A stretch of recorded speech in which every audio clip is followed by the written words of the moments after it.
شروع کرتی ہوں اللہ تعالیٰ کے نام کے ساتھ جو بڑا مہربان نہایت رحم کرنے والا ہے۔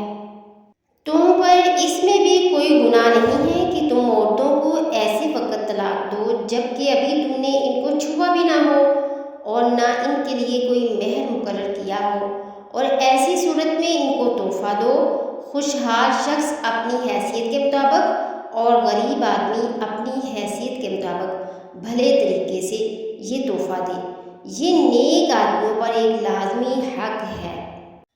اور اگر تم نے انہیں چھونے سے پہلے ہی اس حالت میں طلاق دی ہو جبکہ ان کے لیے نکاح کے وقت کوئی مہر مقرر کر لیا تھا، تو جتنا مہر تم نے مقرر کیا تھا اس کا آدھا دینا واجب ہے، الا یہ کہ وہ عورتیں رعایت کر دیں اور آدھے مہر کا بھی مطالبہ نہ کریں، یا وہ شوہر جس کے ہاتھ پہ نکاح کی گرہ ہے رعایت کرے اور پورا مہر دے دے۔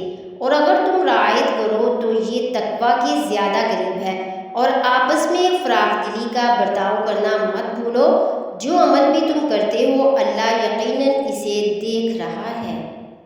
تمام نمازوں کا پورا خیال رکھو، اور خاص طور پر درمیانی نماز کا، اور اللہ کے سامنے باادب فرمانبردار بن کر کھڑے ہوا کرو۔ اور اگر تمہیں دشمن کا خوف لاحق ہو تو کھڑے یا سوار ہونے کی حالت ہی میں نماز پڑھ لو۔ پھر جب تم امن کی حالت میں آ جاؤ تو اللہ کا ذکر اس طریقے سے کرو جو اس نے تمہیں سکھایا ہے، جس سے تم پہلے ناواقف تھے۔ اور تم میں سے جو لوگ وفات پا جائیں اور اپنے پیچھے بیویاں چھوڑ جائیں تو وہ اپنی بیویوں کے حق میں یہ وصیت کر جایا کریں کہ 1 سال تک وہ ترکے سے نفقہ وصول کرنے کا فائدہ اٹھائیں گی، اور ان کو شوہر کے گھر سے نکالا نہیں جائے گا۔ ہاں اگر وہ خود نکل جائیں تو اپنے حق میں قاعدے کے مطابق وہ جو کچھ بھی کریں اس میں تم پر کوئی گناہ نہیں ہوگا، اور اللہ صاحب اقتدار بھی ہے اور صاحب حکمت بھی۔ اور طلاق والیوں کو اچھی طرح فائدہ دینا پرہیزگاروں پر لازم ہے۔ اللہ تعالیٰ اسی طرح اپنی آیتیں تم پر ظاہر فرما رہا ہے تاکہ تم سمجھو۔ کیا تم نے انہیں نہیں دیکھا جو ہزاروں کی تعداد میں تھے اور موت کے ڈر کے مارے اپنے گھروں سے نکل کھڑے ہوئے تھے؟ اللہ تعالیٰ نے انہیں فرمایا مر جاؤ، پھر انہیں زندہ کر دیا۔ بے شک اللہ تعالیٰ لوگوں پر بڑا فضل والا ہے، لیکن اکثر لوگ ناشکرے ہیں۔ اللہ کی راہ میں جہاد کرو اور جان لو کہ اللہ تعالیٰ سنتا جانتا ہے۔ ایسا بھی کوئی ہے جو اللہ تعالیٰ کو اچھا قرض دے، بس اللہ تعالیٰ اسے بہت بڑھا چڑھا کر عطا فرمائے۔ اللہ ہی تنگی اور کشادگی کرتا ہے، اور تم سب اسی کی طرف لوٹائے جاؤ گے۔ کیا آپ نے حضرت موسیٰ علیہ السلام کے بعد والے بنی اسرائیل کی جماعت کو نہیں دیکھا جبکہ انہوں نے اپنے پیغمبر سے کہا کہ کسی کو ہمارا بادشاہ بنا دیجیے تاکہ ہم اللہ کی راہ میں جہاد کریں؟ پیغمبر نے کہا کہ ممکن ہے کہ جہاد فرض ہو جانے کے بعد تم جہاد نہ کرو۔ انہوں نے کہا بھلا ہم اللہ کی راہ میں جہاد کیوں نہ کریں گے؟ ہم تو اپنے گھروں سے اجاڑے گئے ہیں اور بچوں سے دور کر دیے گئے ہیں۔ پھر جب ان پر جہاد فرض ہوا تو سوائے تھوڑے سے لوگوں کے سب پھر گئے، اور اللہ تعالیٰ ظالموں کو خوب جانتا ہے۔ اور انہیں ان کے نبی نے فرمایا کہ اللہ تعالیٰ نے طالوت کو تمہارا بادشاہ بنا دیا ہے، تو کہنے لگے بھلا اس کی ہم پر حکومت کیسے ہو سکتی ہے؟ اس سے تو بہت زیادہ حقدار بادشاہت کے ہم ہیں، اس کو تو مالی کشادگی بھی نہیں دی گئی۔ نبی نے فرمایا سنو، اللہ تعالیٰ نے اسی کو تم پر برگزیدہ کیا ہے اور اسے علمی اور جسمانی برتری بھی عطا فرمائی ہے۔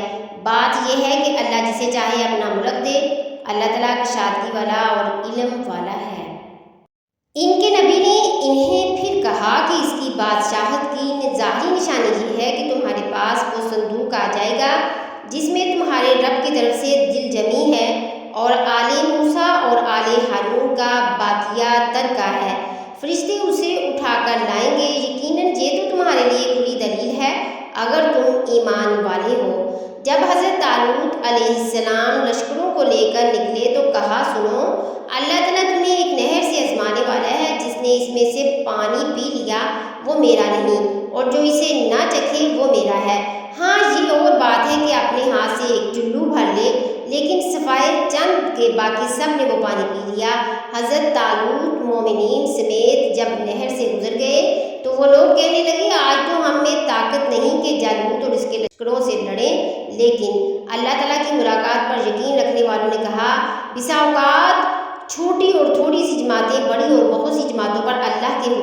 غلبہ پا لیتی ہیں۔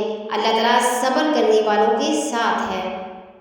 اور جب ان کا جالوت اور اس کے لشکر سے مقابلہ ہوا تو انہوں نے دعا مانگی کہ اے پروردگار ہمیں صبر دے، ثابت قدمی دے اور قوم کفار پر ہماری مدد فرما۔ چنانچہ اللہ تعالیٰ کے حکم سے انہوں نے جالوتیوں کو شکست دی تھی اور حضرت داؤد علیہ السلام کے ہاتھوں جالوت قتل ہوا، اور اللہ تعالیٰ نے داؤد علیہ السلام کو مملکت و حکمت اور جتنا کچھ چاہا علم بھی عطا فرمایا۔ اگر اللہ تعالیٰ بعض لوگوں کو بعض سے دفع نہ کرتا تو زمین میں فساد پھیل جاتا، لیکن اللہ تعالیٰ دنیا والوں پر بڑا فضل و کرم کرنے والا ہے۔